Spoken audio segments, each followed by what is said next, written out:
خوږو عزتمندو زه اوږدې خبرې کول نه غواړم صرف نمایندګي کول غواړم بیا زما نه وروسته نور هم مقررین دي ما نه مخکې ډېر جذباتي تقریرونه وشو خوږو عزتمندو زه د حکومت پاکستان نه او د ریاست نه او د سټیټ نه یو تپوس کول غواړم ستاسو په وساطت سره ترې تپوس کول غواړم دوی د امریکې نه پیسې واخیستلې د اپریشنونو په نوم باندې او د دې قوم د امن په خاطر باندې ترې پیسې واخیستلې او دا باړ یې ولګو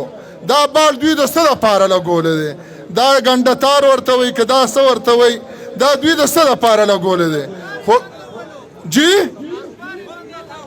او دا باړ یې موږ ته ولګو موږ پښتانې سره جدا کړو او دوی موږ ته وایي او لر او بر او دا موږ سره نه منو که ته یې منې او کنې دا زموږ 15,000 سال او 15,000 کاله مخکینی تاریخ را روان دی د هغې نه زموږ لر او بر یو پښتاني وو په هر صورت خوږو عزتمندو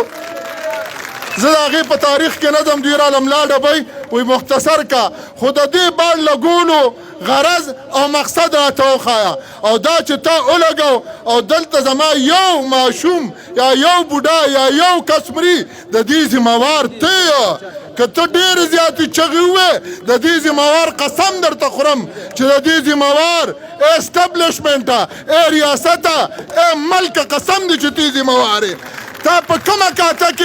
په کومه کاته کې ته په ما باندې عزم استحکام که تا مخکې پرد الفساد نه فساد تا راوسته دی د فساد جرل ته د فساد د خلکو د قتلولو